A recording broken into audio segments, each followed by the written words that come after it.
Break the Ice podcast is presented by Superfood. If you have a high-performance team that needs fueling, check out mysuperfd.com for more information.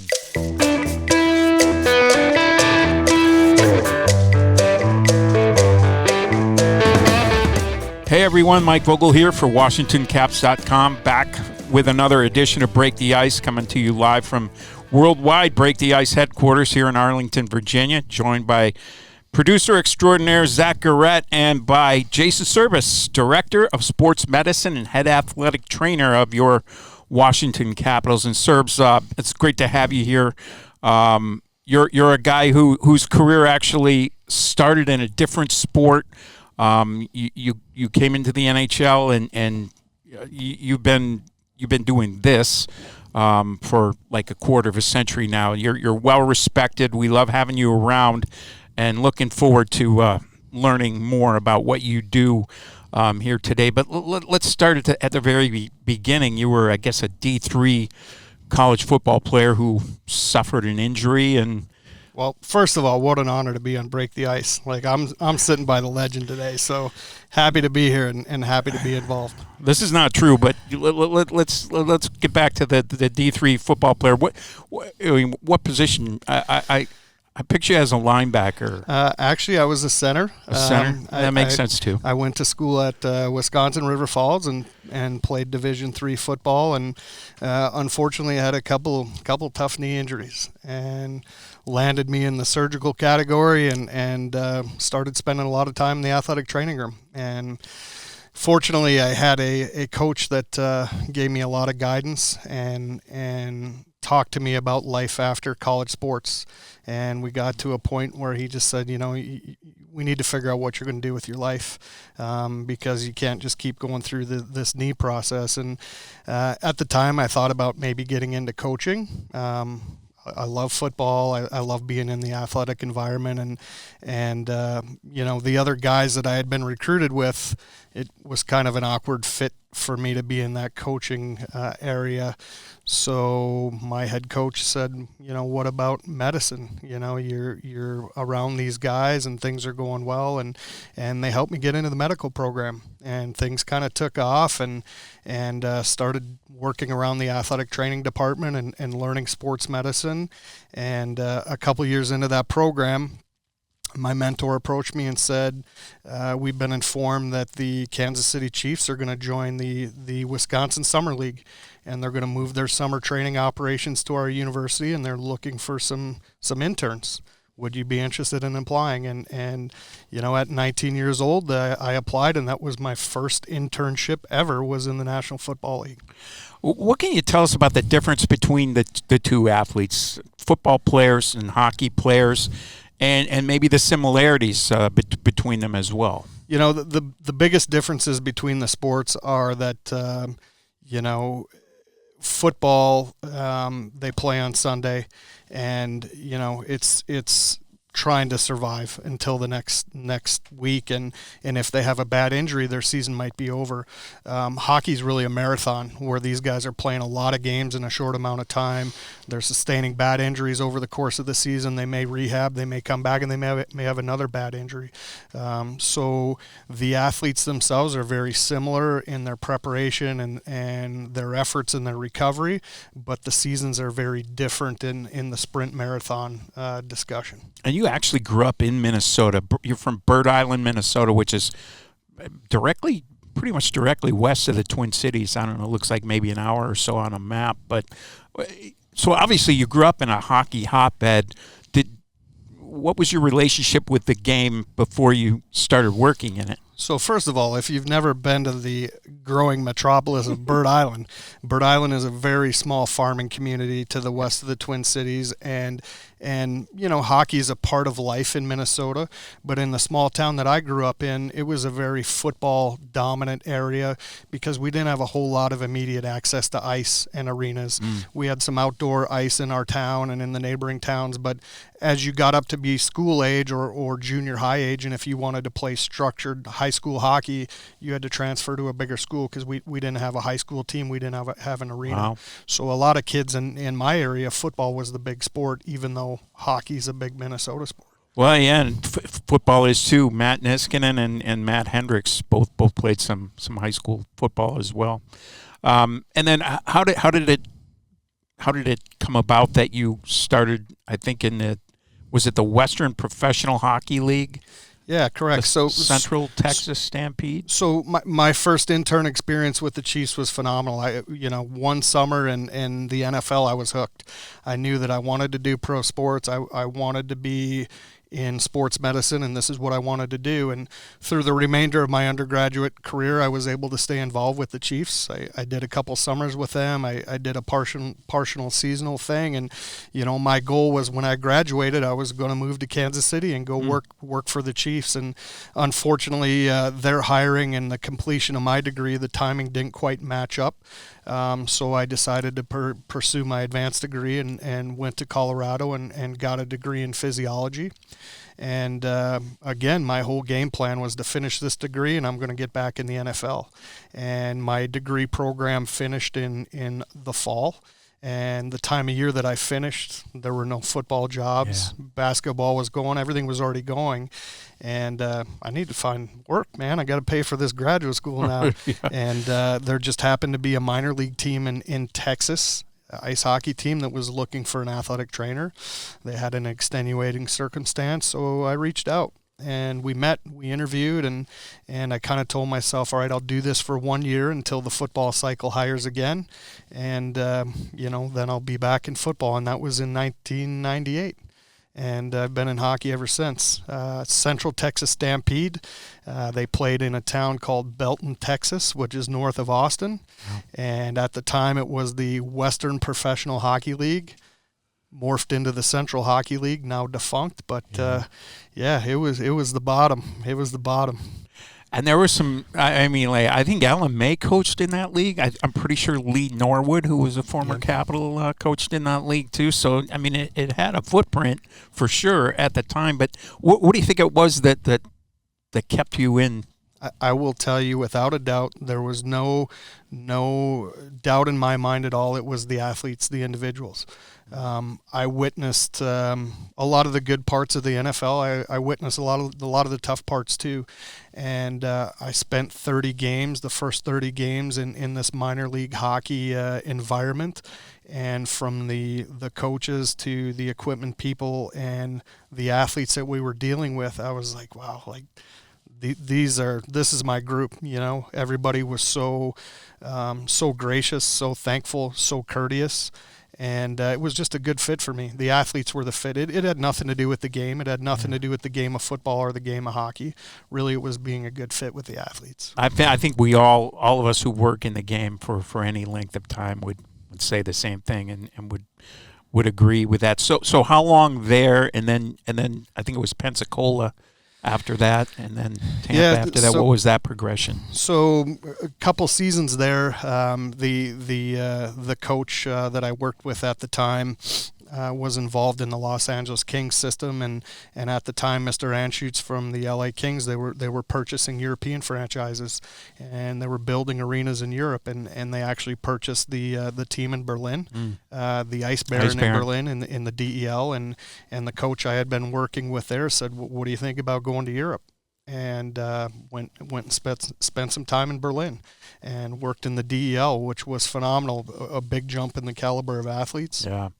A lot of up-and-coming athletes, a lot of ex-NHLers. And I knew that coming back from that experience, my goal was still to be to the National Hockey League. I wanted to make it to the top level. And I knew that that would involve getting involved in an organization that had a strong affiliation. And at that time, the Tampa Bay Lightning didn't have a strong American League affiliation. They had some partial things going on with Springfield and some different places, but they relied heavily on Pensacola and the ECHL. And there was an opening there, came back and got involved with Pensacola. And really that was my first connection to a strong NHL affiliation.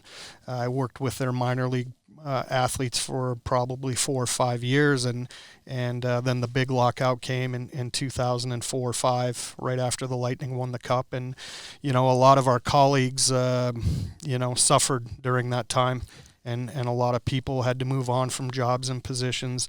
I was one of the individuals that was a beneficiary of that time. When that lockout was resolved, the Lightning moved me up to the big club, and that was my hop to the NHL. And from there you went to Arizona, and you came here in 2017-18. You've been here ever since. What would you say is the most valuable thing you learned from a player along the way? You obviously have, degrees and learned a ton in school. What about something just from a random player along the way? I'll tell you one thing I've picked up on, and it's become a personal mantra of mine and a cornerstone of our staff now. Trust. These players are put in positions where, they put their health on the line, and they have all these things that are coming at them, and injuries and whatnot. And as athletic trainers, you kind of become their go-to in when things aren't going so well. And everything you do every day works on that relationship and that trust. And so communications is important, and relationships are important because they need to know, they need to trust us. And I've had, many players along my career path be complimentary on those relationships and how much they've trusted our staff, in some of the toughest times of their career. So that's a big one for me. And let's talk a little bit about how those relationships are developed. One thing here in the NHL, players, they're drafted. So that's essentially how they come into the organization if it's not a trade or a free agency. But let's just use the drafted players as an example. They come here maybe 2 weeks after they're drafted, or maybe right after they're drafted now, for the summer development camp. What's the process with you guys as a group, your whole staff, and it's a burgeoning staff now, strength, fitness, all kinds of stuff. What's the process for establishing baselines with those players and like you say, starting that relationship, and how is that different?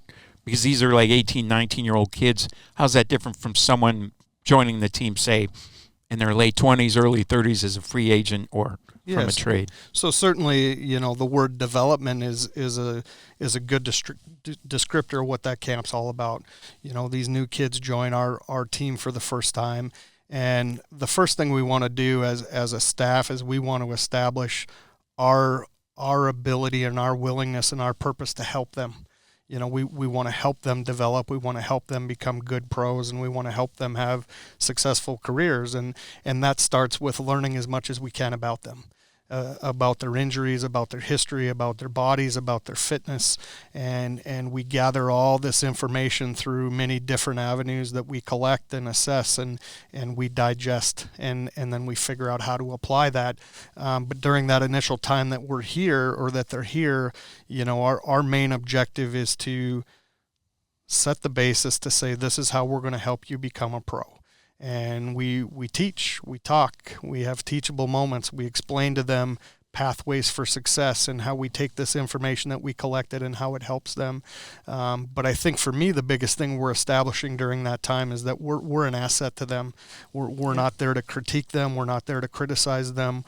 We're there to learn as much as we can about them so we can help them become better. Yeah, and these guys have a very finite window in which to ply their trade and maybe set themselves up financially, and you guys are an absolutely critical part of that process. How does it change when someone comes here mid-career and they've already had maybe experience with other staffs around the league? I know that, like, when the equipment guys reach out to one another and say, well, this guy likes these kind of skates, these kind of sticks, etc. What's do you reach out to other staffs as far as a guy coming in, or is it just a fresh start? Certainly, the hockey world is small, and it's very, very tight and very intertwined.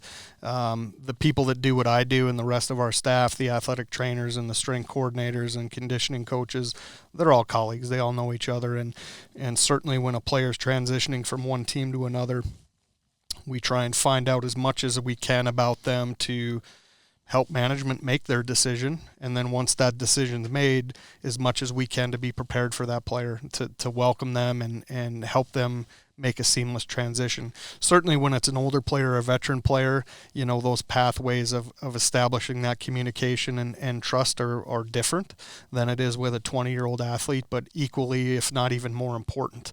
Your typical veteran player has already experienced several staffs and seen how things are done at different places, and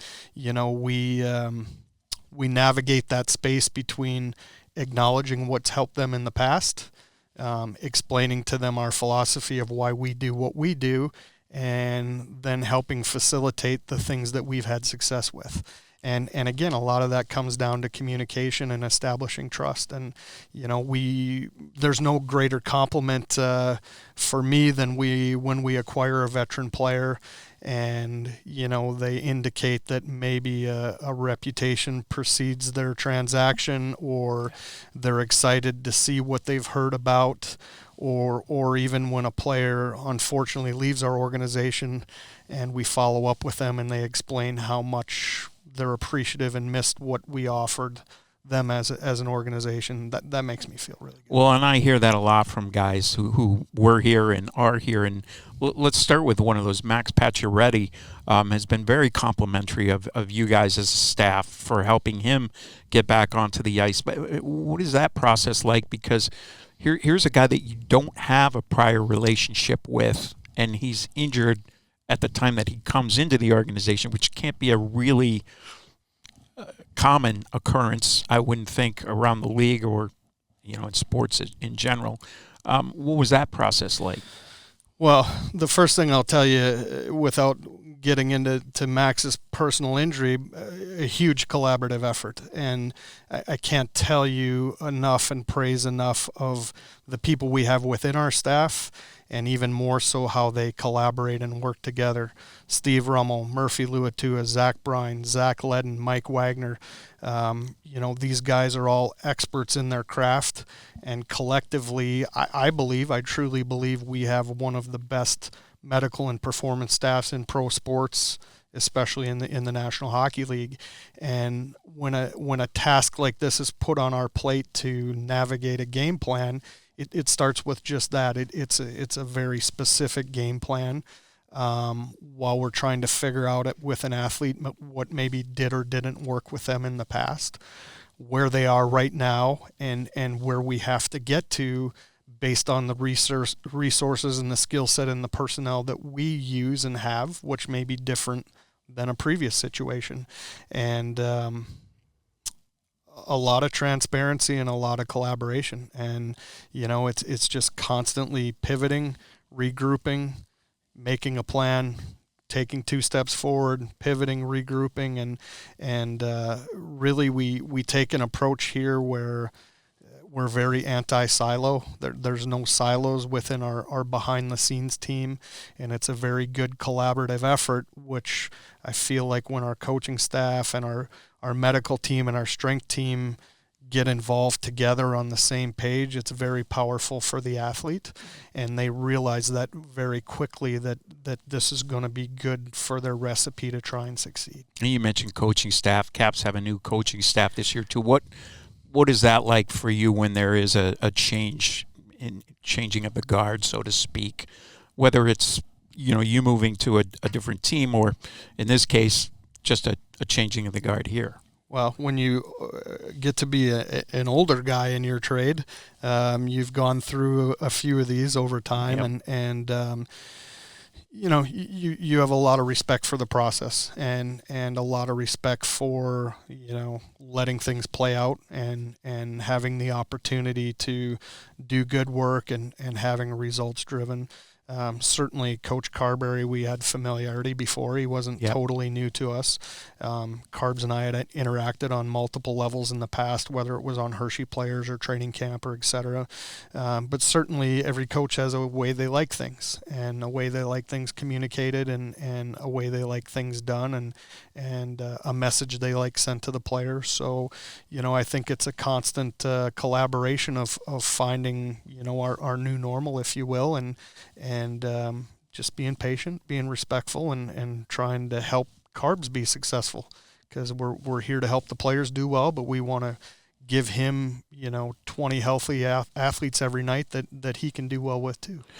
And I'm guessing too, you're going to be working, or you have do work with hockey operations, obviously, and there's been a number of instances in the last few years where, whether it's a player that Caps are considering drafting, a guy like Hendrix Lapierre or Ivan Morozhnichenko, or a guy like Pacioretty, Ethan Bear this year too, where it's an injured player and maybe they're asking your opinion, evaluate this player, let us know nature of the injury, how long he might be out, that sort of thing. What are those processes like to go through? Well, I think every organization probably has a little different approach how they research or pre-search injured situations and acquisitions. I feel fortunate here that our management team and our hockey operations team wants to be as thorough as they can. They want to gather as many opinions and make as collective decision as they can. And I know that for our medical team, which is expansive with consultants and team physicians and people that are outside of our daily world, my job is to help funnel all their opinions and help give Brian McClellan a risk-reward discussion. And then he takes that information and decides what to do, and he feels is best for the organization. So, every situation's different, but we try and gather as much information as we can, depending on the time of the year and the status of the player. We may talk to the player. We may see how much information we can acquire. Can we get MRIs and surgical reports and things like that? And then what my job, like I said, is always to get that information to the right people, let them weigh in and sort of funnel those opinions and recommendations back upstairs and help them make sound decisions. And everyone who's watched hockey for any length of time knows that injuries happen on the ice during games, and you guys are there to you guys are first responders essentially in that situation. And we had an instance here just a couple of weeks ago that I don't think I had seen previously, where two players went off the ice and down the tunnel at the same time. Charlie Lindgren, who had actually gotten nicked a few minutes earlier, looked like he was trying to fight through it for a couple of minutes, and Martin Ferravari, who took a pretty nasty spill into the boards behind the bench. And neither one of those guys were able to come back in that game. But so take me through that. What happens when all of a sudden you're going out on the ice, not to attend to just one guy, but two, and then now what goes on when you get to them? Well, I'll tell you, first of all, athletic trainers by profession and by license, they cover a lot of different domains. And what it means to be a licensed athletic trainer in 2024, it's everything from the administrative part of sports medicine to what you would typically think about of treatment and rehabilitation and physical therapy, all the way up to being emergency care, first responders, and lifesavers. And we wear that hat different times at different parts of the day. When 7 o'clock comes and it's game time, we take that role very seriously. And what happens in our plan at game time is a well rehearsed plan that involves a lot of people, from paramedics to physicians to the staff people that you would know and recognize every day, to some other emergency consultants behind the scene. And when an incident happens on the ice, there are certain things we do to put our plan into action. Whether that involves an athlete or a referee or somebody else on the playing field, and people know what their assigned role is and where to go and where to shift. And, most people see the event happen and they're focused on the athlete and what's going on. But if you really took a step back and watched the bigger picture, there's all kinds of personnel shifting around as a part of a bigger plan. And certainly we hope we don't see two athletes at the same time very often. Sometimes it happens. And, our athletic trainers go into their shift mode and they know what their roles are and where they're supposed to be. And, not only do we cover the situations at hand and take care of the two athletes, but then soon behind us, that game's getting ready to start again. So a lot of things are kind of rotating around. But, all I'll say specifically is we have a very specific plan that, involves multiple individuals with multiple levels of care, and we try and be as best prepared as we can for any situation, and we go into action when needed. What's maybe the worst thing you've ever had to deal with on that, like in a sort of a triage situation like that? Scary lacerations are always tough. You've seen some of the scary ones. They can turn dramatic real quickly. Certainly we prepare for the cardiac situations, whether they're staff or players. But I think over the years you tend to see more and more, and you just try and be as prepared as you can. Well, you mentioned the cardiac situation too. I remember it was a couple of years ago when the Caps signed Henrik Lundqvist right ahead of that pandemic season. I think it was just during routine physical that you discovered that he probably shouldn't continue playing. I don't know how much you're able to elaborate on that process, but I do remember Caps had a guy named Steve Konowalchuk, played here for a number of years, really good player.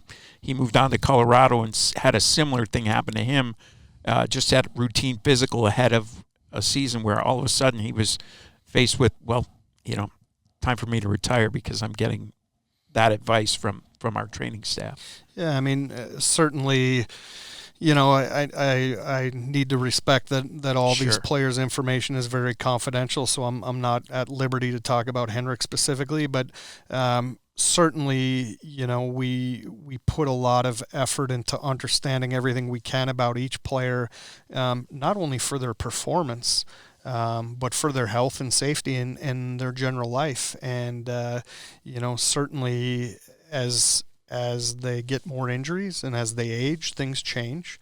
As it does with all of us, health changes, things change, and certainly now the technology and the medicine we have access to, the deep dive that's done on every athlete that comes through an NHL locker room is more extensive than it's ever been. Fortunately, you sometimes identify things that are of concern, and certainly it's better to identify them than not. Sometimes when there's things that are identified, then you have to talk through next steps, and sometimes those things are routinely managed and nobody ever knows about them. Other times they turn into choices and life paths that change. But we're fortunate to have a medical team that takes those decisions and discussions very seriously. And, our first priority for every one of these athletes is their health, safety, and their life. We want them to be happy, healthy, and safety, and then we perform and win a lot of hockey games. Is there a difference in pain threshold, or a very big difference in pain thresholds among these guys? In other words, like are there times when you kind of have to hold certain guys back from? Well, if you and I both smash our thumbs right now, let's see if we react the same. Right. Yeah, certainly there are. I mean, everybody's different. There are some guys that you're just in awe at how they react or don't react to significant injuries, and then there's other guys that react more how one would expect. But I would say hockey players in general have pretty tough pain thresholds. Can you learn to have a greater? Is that something you can learn or develop, or is it essentially what you got is what you got? Do you think? I think when an injury happens to you or a mechanism happens to you, there are a lot of things that physiologically happen other than just pain. You go into the flight or fight response and all these things are happening. Some athletes are very good about calming themselves and navigating a situation and being very analytical about that process. And they find ways to block some of that out and navigate it. And you've talked a lot about just being prepared and being ready for anything and everything, which is obviously critical. No 2 days are alike in what you do, but I can't imagine what the last 3-4 years were like for you as far as COVID goes. And I can still remember March 9th, 2020 sitting and having lunch with you after the morning skate in Buffalo that day, and you kind of laid out pretty much exactly how things were going to play out, progress over the coming weeks, and as it turned out, months. What when you're done, when you're finished, what are you going to remember most about that period of time, and how you guys were able to navigate it as a group? And obviously, what a challenging time in our world, and all of our lives, and everything that everybody went through, and the health and the results of the pandemic. But to navigate life in the middle of that, as we were trying to get things going again, and then certainly to navigate sports in that, was difficult. We knew that there were going to be some very strict protocols that would have to come into play to allow sports leagues to start up again. And I was involved in some of the athletic training executive boards that talked about some of these things and contributed, and we knew that it was going to be overwhelming, and we didn't know the half, to be kind of at the medical point of that. And certainly I think my colleagues are all the face of everything medical for their organizations, but they never anticipated they would ever ask to be disease experts and testing experts and lab interpretation experts and all these things. So staffs got really tested. They got stretched to the limits. They were doing things that were very difficult. And, to me, what I remember is we took a lot of pride in wanting our people to feel safe. Not only our players, but our staff and their families. It was an uncertain time. And for a lot of these people, we were the connection to the experts in their world about what do I need to do to stay safe, and what do I need to do to keep my wife and my children safe. So we took a lot of pride in that, and we wanted to do things the right way and make sure we kept all of our people safe. The flip side of that is often we had to be the bad cop, and we had to enforce a lot of policy, not only to be compliant to allow the league to continue to operate, but to make sure that if there were issues that we were able to contain and not have outbreaks within teams. And, I remember for our staff, for our athletic training and our medical staff, that part of it being really stressful and taxing, because our intentions were very good and out of a place of help and protection of our group. But at the same time, we had to be the enforcers, and that didn't always go over so well with the group, and that was tough. It was tough to get pulled different directions. I look back now and what we were able to accomplish as a league, as a Washington Capitals team, as the Professional Hockey Athletic Trainers Society, what happened over those couple of years, I'm very proud of that. And, I hope our medical team and our athletic training staff can look back someday and say, I hope we're not going to do that again, ever. But we can feel very proud about how the Washington Capitals handled that tough time. I agree, and I think you and your 31 counterparts around the league too, because it was a lot to get through there for a few years. I think things have changed a great deal since 1998 in the game, in pro sports. It seems to me that there's a greater emphasis on a number of areas. Obviously, skills training for players. Their summers are much different than they were when we were growing up. A lot of them maybe had second jobs in those days. Now, essentially being an athlete is a 12-month job now. You're expected to keep your body up to in shape for the whole year. There's a lot of emphasis now on recovery, on rest. Teams stay over in cities ahead of a long flight instead of, flying in the middle of the night and getting home at 3, 4, 5 in the morning. So many things, mental health. What has that done? Just to the size of staffs and auxiliary, because I know you guys don't necessarily have those people on staff, but if guys need help, they're able to get it from you, through you. Yeah, I mean, certainly the extreme. I mean, you go back to the late 90s, a typical staff probably included maybe an athletic trainer, a massage therapist, and maybe one or two equipment managers, and that was the extent of it. You had your team physicians that were consultants, and they were available, but a lot of this day-to-day happened from within. Fast forward to 2024, and staffs are expansive. You know, we've got 6 or 7 full-time people that travel with the team off and on in our medical and our strength staff alone. If you were to lay out our whole list of immediate consultants in the DMV for different disciplines, from orthopedic to primary care to eyes to dental to neurology, neuropsychology, and the list goes on and on, we're in the neighborhood of 40 or 50 professionals that are a part of our Rolodex here for what we do with the Washington Capitals. So what that means is the players have access to more detailed care than they've ever had before.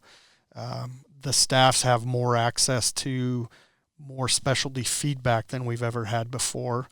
So I think it results in the athletes getting better, proactive, immediate and recovery care than they've ever had. The challenge for that now is keeping all that together. Often I say my real job here is the medical air traffic controller, because someone has to manage all those parts. And then, we have a American League team down the road in Hershey in South Carolina, and they have extensions of those staffs as well. So it's the network is vast. I think what we do well with the Washington Capitals is we have a very science and data driven approach to all those equations, but we equal that with a very logic filtered approach. And you hear about some of these really charged terms of sports science and analytics and all these things, and sometimes those things can get really astray with hierarchies and personnel and silos, and it doesn't really get applied very well. I feel like we've made great efforts to apply those same types of data well and use those discussions, whether it's, like you said, on, what are our recommendations to the coaches on travel or recovery or days off or sleep, etc. Every team's kind of got their own secret sauce. We've got our own secret sauce, and all I'll really say is that we've got a great network of professionals that give us opportunities for great information, and then we filter it with a lot of experience and logic. What do you see as maybe the next frontier as far as players trying to improve, teams trying to improve? Because I feel like there's so much parity in this game that any kind of little advantage that a team or a player can grasp onto could have an impact. Well, you mentioned previously the idea of the parity between individual players and within the league is now so close.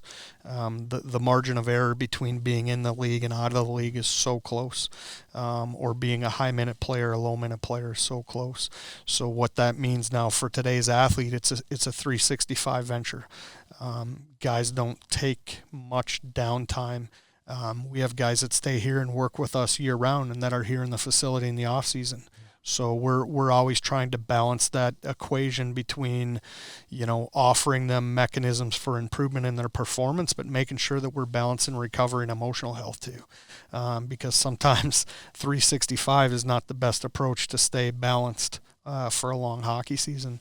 I think certainly things like skills have become very, very prioritized. Certainly anything to do with recovery and regeneration between injuries or games or within a week-long schedule is very important, because we know our turnaround time from one game to the next is very short. So anything we can do to gain an advantage from there is important. I think things that are becoming more of a priority and will continue to be more of a priority are things like psychology, sports psychology, mental strategies, emotional health. We've done a lot of things to tune up athletes physically over the years. We're finally catching up in the industry about the emotional and psychological part of what it means to have the stresses of being a pro athlete as well. So I think that's going to continue to be the next phase of evolution. Is there a difference between being the head athletic trainer and overseeing the medical for an older team like the Capitals are now versus maybe 15 years ago what they were? I think so. I mean, we take great pride in understanding that each one of our individuals, especially our veteran players, they're very different. Their needs are very different. What they need to recover and what they need to stay in peak performance from one athlete to the next is not the same. So as a head athletic trainer, maintaining relationships and feedback with those individuals and the staff and plugging them into the appropriate mechanism to stay in their peak condition. Certainly it's different with older players. It's a little more challenging. It takes a little more diligence to help them really be specified on what they need, but we're tooled up to do that. Last thing before we let you go,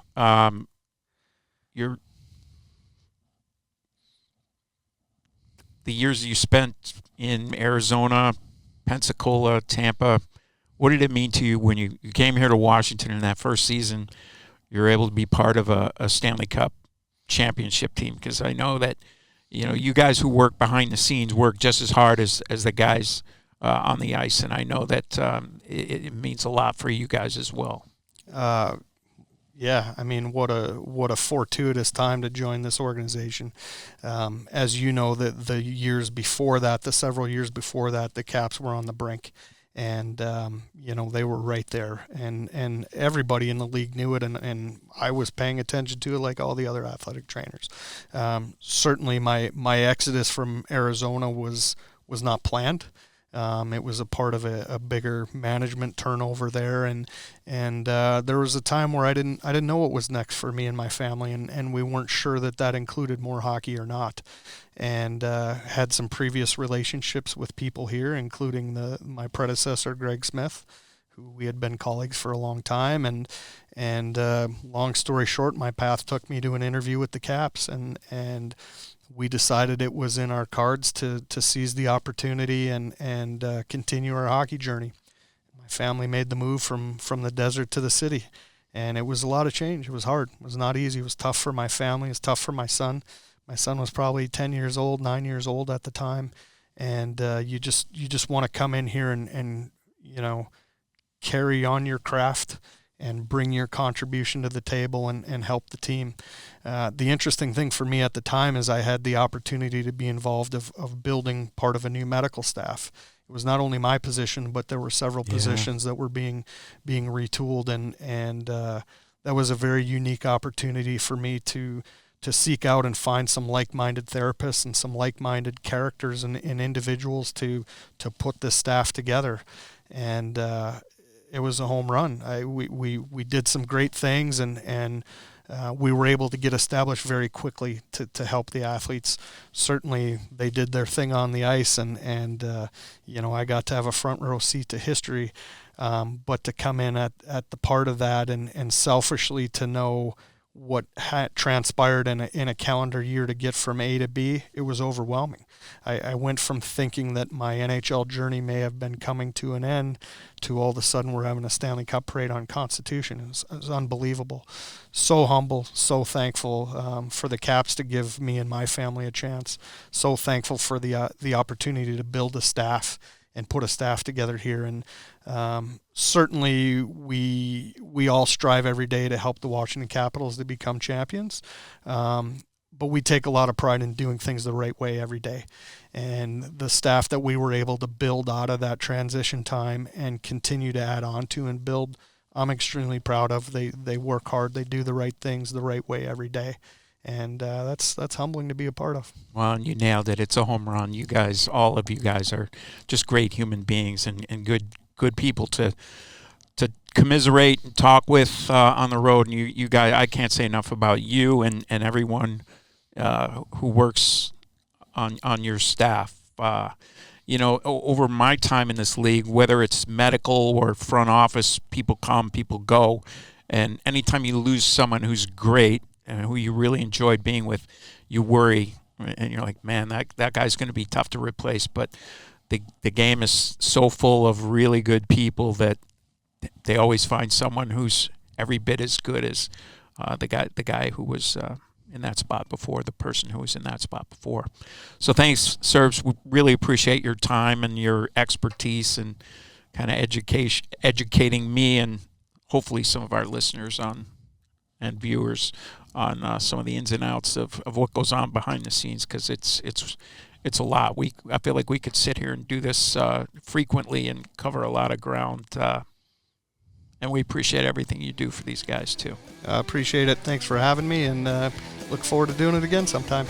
Thanks, Jason Serbus, for spending some time with us. We'll see you next time.